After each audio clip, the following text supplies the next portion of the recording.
All right. So the upcoming elections. There's a lot that we'll be able to vote and run for this year. We have the W2 Executive Board and Board of Trustees. We have the building reps, the delegates, SCAC, LSAT Personnel Committee, which are up for election every year at the building level. We'll be going more into this, so that's why I'm just kind of skimming over it now, which is kind of an overview. We also have the Elections Committee and delegates to the AFL-CIO. I'm not sure about AFT. I'm a little confused on the timing of some of these. And again, I'll talk more, or there'll be opportunity to see more in depth. So here, I'm hoping to make it a little more interactive. So what we've got is starting with the president. It's the position that we all probably think about the most. The president does get a leave of absence if they win. That means that they leave the classroom, but are continued to be paid their DCPS salary by DCPS, and the Washington Teachers Union reimburses DCPS for the benefits and salary. So basically all of that stays the same. And currently the president also receives a stipend as determined by the W2 Executive Board. The W2 president is the chief executive officer of the union. They're also the presiding officer at all meetings of the membership, executive board, and building rep assembly. What this means is that the president only votes in the event of a tie. So while they're the presiding officer and they're in all of these meetings and have a great deal of control over how the meetings go, they do not have a vote unless there is a tie. The president shall serve as the chief or serves as a fiduciary of the union and chief negotiator of the contract. They supervise all employees, and this is just coming out of the bylaws. So I guess I just wanted to hear from people here, like, what do you think, or what are you looking for in a president? What would make a good president? Oops, sorry, and it's moved. I'll take notes. Either type it in the chat or you can unmute and just say what you think.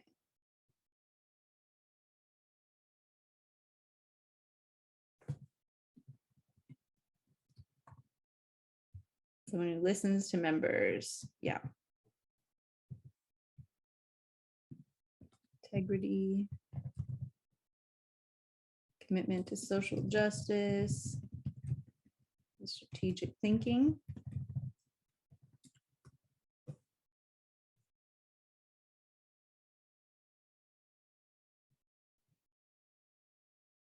I know I'm a bit more of a believer in ladders. I want someone who can demonstrate in-depth knowledge and commitment to the WTU. Laura, I have a question. Yeah. And I know it's been talked about, and I know it's public information somewhere, but I'm a little too lazy to look. What is the presidential stipend? It's currently $70,000 a year. On top of your salary? I would be a board member who's always voted against that, but yes. Okay, let me go on mute so you won't hear. Nope. But that is determined by the W2 Executive Board. So it doesn't have to be that way. It just is at the moment. Would anyone else like to share your thoughts on just what you're looking for in a president?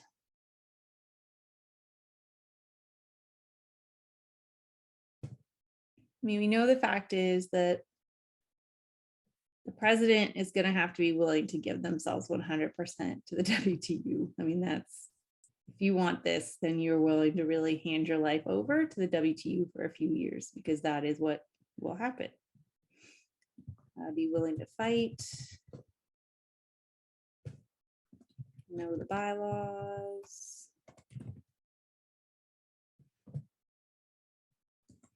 No. DC political landscape, yeah. No and follow the bylaws, yep. It's all good. So next we have the vice president, the general vice president, excuse me. The general vice president also has a leave of absence and they also get a stipend. It is currently, I believe, $35,000 a year on top of their salary. The official role as outlined in the bylaws is here on the left. They perform other duties as delegated by the president or assigned by the executive board. They oversee and assist the building reps and field reps in their duties, supervise the field representatives and other employees as designated by the president, perform all the duties of the president in the absence of the president, and convene the elections committee. Arguably, this is the organizer in chief of the Washington Teachers Union. Historically, this perform other duties has often meant that they serve as a field rep on top of supervising field reps, which has not always worked out the way that the bylaws are written, and has kind of led to challenges for vice presidents. Because sometimes they're treated as staff members and not elected members of the organization. Sometimes there have been falling outs between presidents and vice presidents where then they really get treated like staff. But in at least my opinion, this really is the person who would be organizing kind of the field work, right? The ground game, getting buildings kind of ready for contract fights, knowing what's going on and building member power. This would be the position where they could do that full time. So similar question, like what would you look for in a vice president?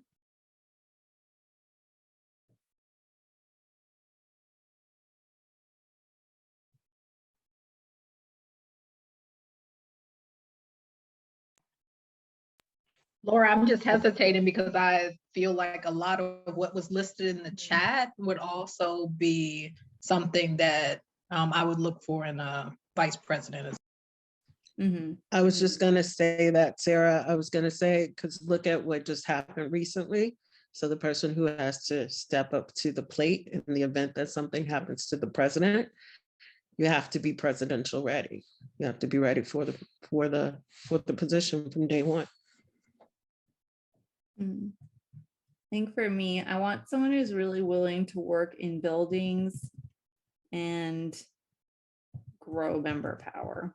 I mean, yes, I want a president who wants that as well, but I don't need a president to be in the buildings doing that necessarily, since they have a whole organization to run. I need a vice president to be doing that full time, overtime, all the time, in my opinion. Any other thoughts on the vice president? They should be organizers, at least at heart, because this is what they are supposed to be doing, is organizing our union to fulfill the vision set by the members and channeled through the president. Something along those lines. So these are the two leave of absence positions that requires a major change in your life. The next set of positions on the board do not. And we can probably go through these a bit more quickly. So secretary, I can speak to as the current secretary. There is no leave of absence, so you maintain your job at your school, full time. You do receive a stipend. I've currently rejected mine, but you do receive a stipend. It comes out to $500 a month for turning in your minutes, both for the building rep assembly, general membership meetings, and executive board meetings. So if you turn in your minutes, you get paid. So there aren't too many official responsibilities of the secretary beyond being responsible for the recording and filing of the minutes from all meetings and building rep meetings, and assisting the president in handling the correspondence of the organization, which has not happened in my experience. Seems like they got a handle on it, I guess. I know what I look for is someone committed to transparency. And to just making sure the minutes are being kept and they're accurate. And probably also just being a fast writer, because our meetings don't always follow a clear logical order. And you have to somehow be able to capture what's going on. I don't know if there's anything else people look at for a secretary. I think you also need consistency, like you have to be there. Can't miss any meetings.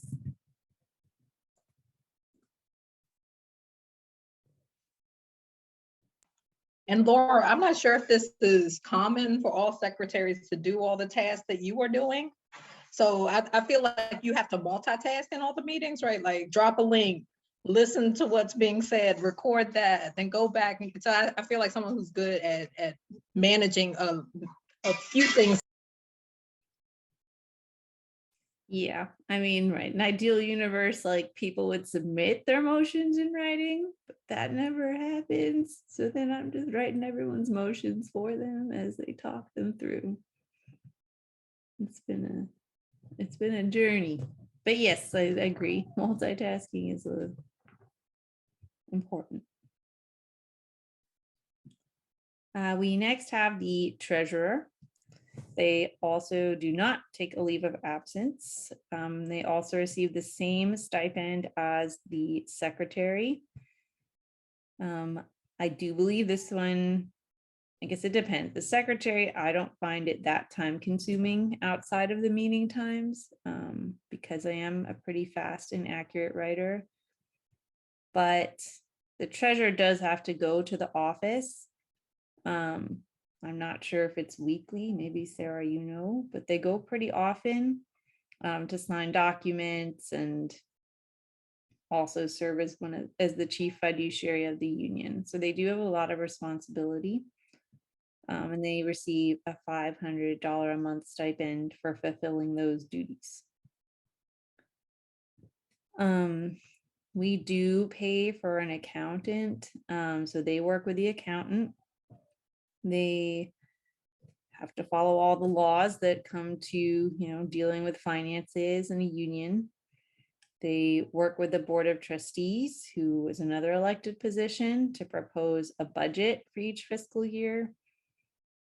And then some of these other duties that are in the bylaws, are mostly automated now, but it is something they look for. So I guess what might we be looking for in a treasurer?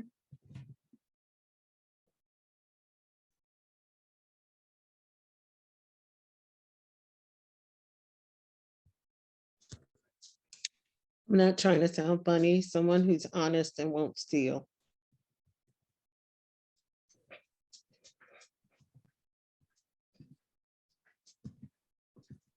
Honesty, integrity, all that good stuff.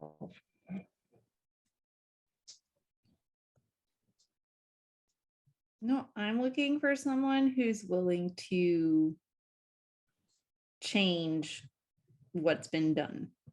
I feel like we get very stuck in processes when it comes to finances, and like we did it before, so we're just going to do it again. And that's just not helping our union grow and thrive.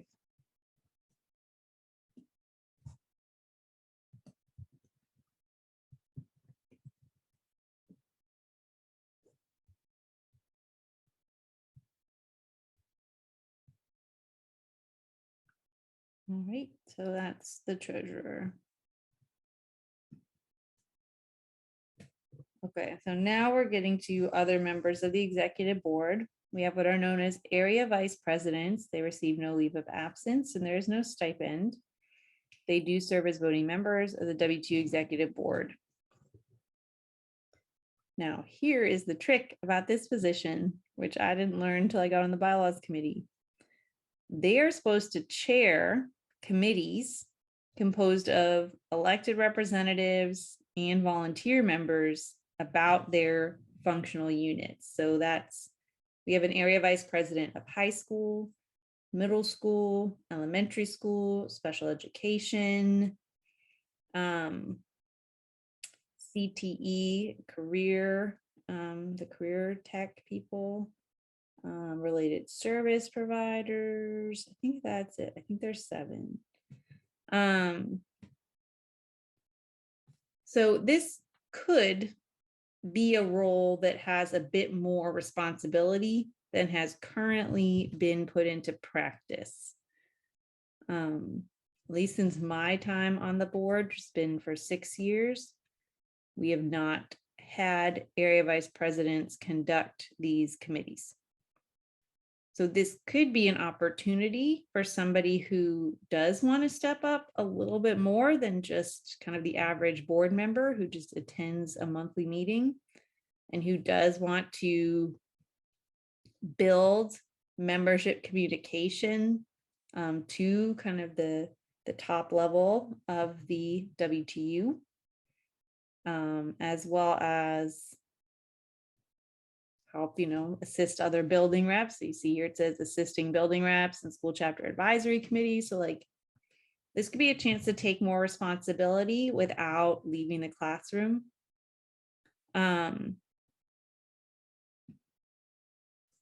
So it is a good opportunity to have, formal power within the organization and get to maybe step up and do something that, at least so far, in the past 6 years at least, has not been done.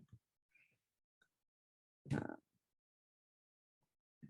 I'd say I'm looking for like a go-getter. Somebody who like wants to actually, set something up that really isn't set up right now, and make it happen. I don't know, is there other things that you might look for in this position?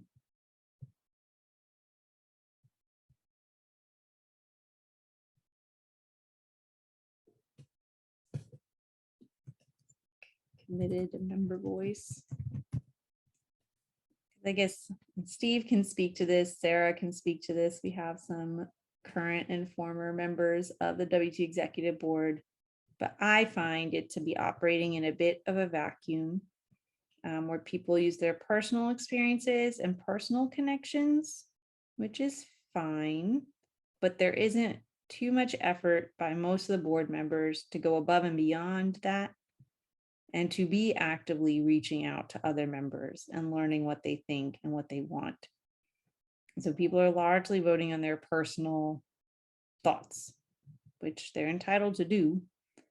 But it's not doing much to build up communication and power within our whole membership. It's kind of concentrating power in a small space of 21 people.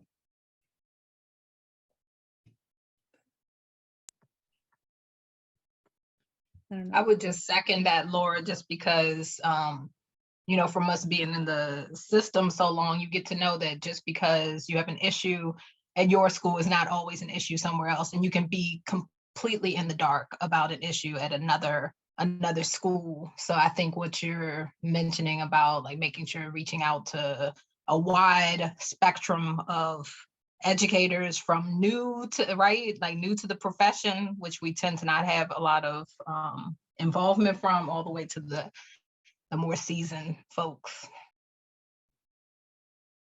Yeah. So this would be one that if you have a little more time than for 3 to 4 hours a month and want to really try to build something in the union, this might be a good position to try for. Next, we have members at large. This is what I first served as. I know Steve was a member at large for high school as well. Not sure, Sarah, if this was also your position. There's nothing really mentioned in the bylaws about this, so there's no real role. except to, show up to an executive board meeting that happens once a month on the first Saturday of the month. And currently that's electronic. So like you don't even have to like drive into the WTU office. So this is really arguably, at least in terms of your formal responsibility, a low time commitment, to say the least. The meetings can, maybe 2 to 3 hours is generous. They're probably more like 3 to 4, depending on how it's going. But usually in the beginning, it's 2 to 3, then they start to get longer as people start to maybe fracture and arguments happen. But you really don't have to do much else. Obviously, the hope would be you would want to participate in WTU committees, and you would want to be taking, your role seriously and reaching out to people in your, in your area, elementary, middle, high, etc. But it's not a requirement in terms of like the position. Really, the only official requirement is that monthly meeting. We do sometimes have like little trainings kind of beginning of the month, or like beginning of the term, but usually the WTU is good about getting, you the I'm in premium or leave of absence, from work for a day. So, this is a really good potential position for someone who just wants to, I'd say, learn more about the WTU from the inside and have a voice at the board level. 21 people who do have things that they control when it comes to like the operations of the union. Someone interested in operations doesn't have a lot of time.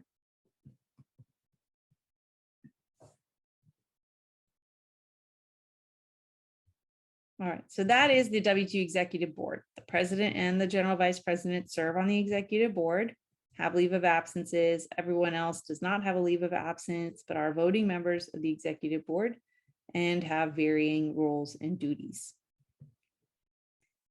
If you were to run as a slate, one note is that no 2 members can be from the same school and serve on the same slate.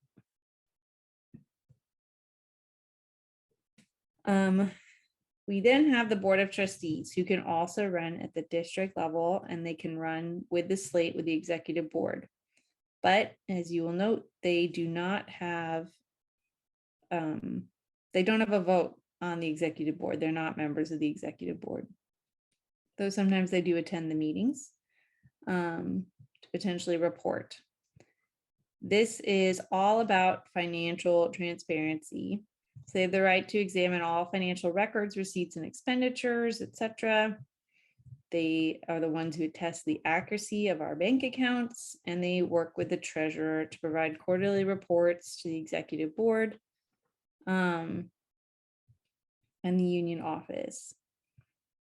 I will say that this often has not been happening, in my opinion, at all. In my 6 years, the Board of Trustees kind of gets active at the very beginning of an election term and then drops off the map, never to be seen or heard from again in their official capacity. So maybe for people who really do want that extra layer of checks and balances, who are interested in finances and oversight, this might be for you. They don't meet even as often as the executive board, though they are invited to the board meetings. It's not required that they attend. It's more of a quarterly thing, and then they would hopefully work with the treasurer. Okay, so we got a couple questions. So one question was, do slates typically cover these positions top to bottom? Full slates do. In the last election, there were 2 full slates, the Liz Davis slate and the Saunders slate. So a full slate does, but it's not a requirement. A slate does not have to cover the positions top to bottom. They often do. Slate wants to get elected and have consolidated their power and be able to work together. to, enact, I guess, their vision. I've never seen, and someone else can certainly correct me, because I've only been in the union for the 15 years. I have not seen a slate that did not involve the president and vice president. So that would be different if it was focused on other levels of the board. But it's allowed. It says slate balloting. It doesn't say anything else beyond you're allowed to form a slate. And that's always been allowed to be partial. So I don't know if anyone has seen it in their time in the WTU. I just personally have not.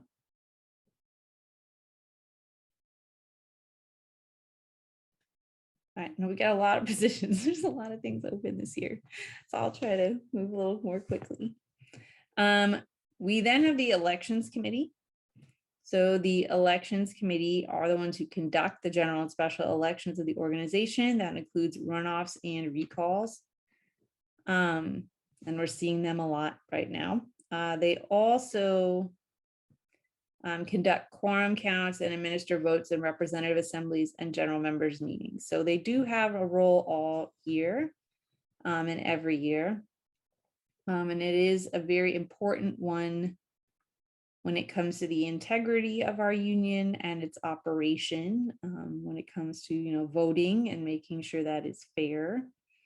The elections committee really is the group that makes it happen. So I do think, kind of like all of our other ones, we want people who are honest, committed to democracy. I would hope open to change, which is proven to be tough.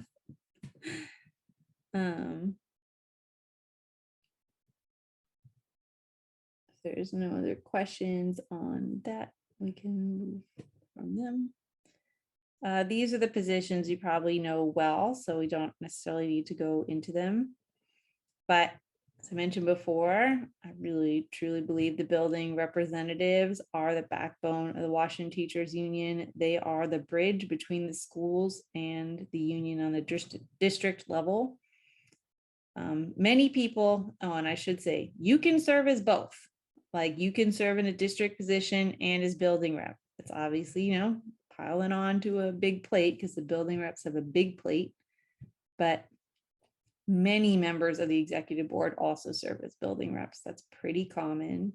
I do, Steve did, and we were far from alone on the executive board.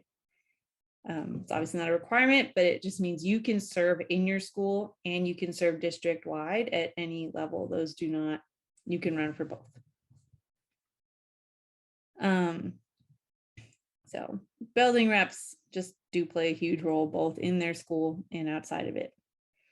And I think just for the purposes of this training session, unless somebody wants me to go in depth, I won't go in depth on the in-school ones.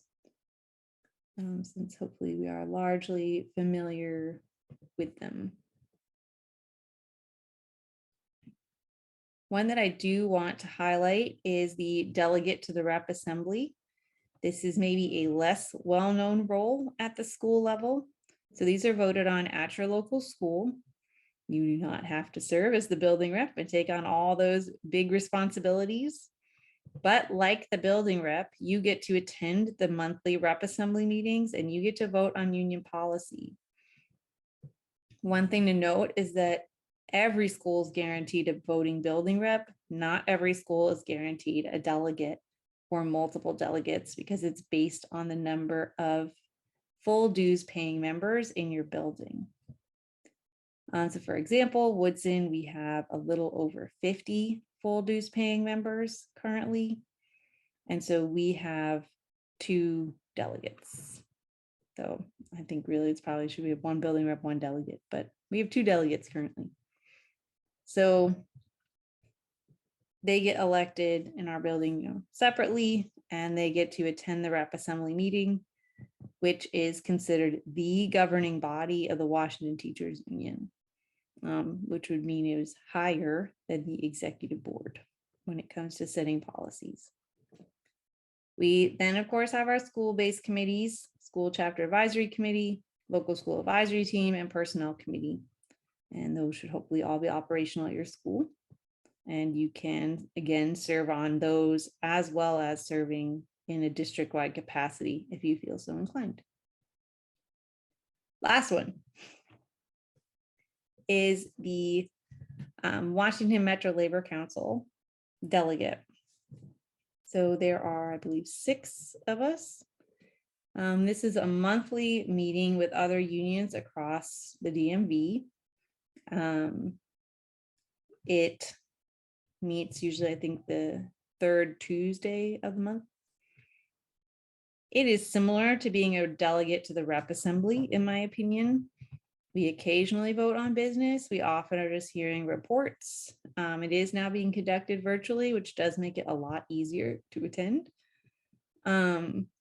It's really interesting if you're interested in learning more about the broader labor community and meeting people from across the district and all sorts of different roles and responsibilities, and hearing what they're going through and hearing what the latest strike is. Like, there is like a lot to learn.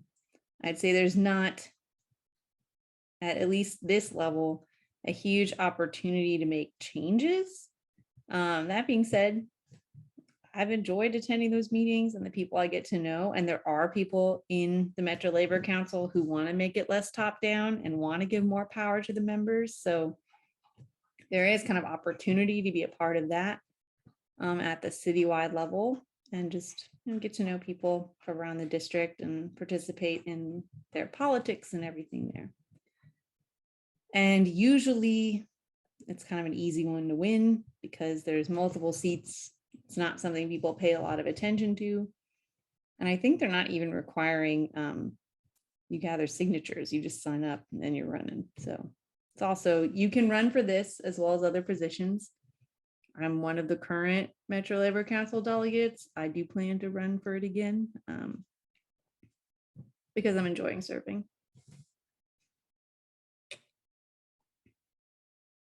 All right. So that was a lot. I know.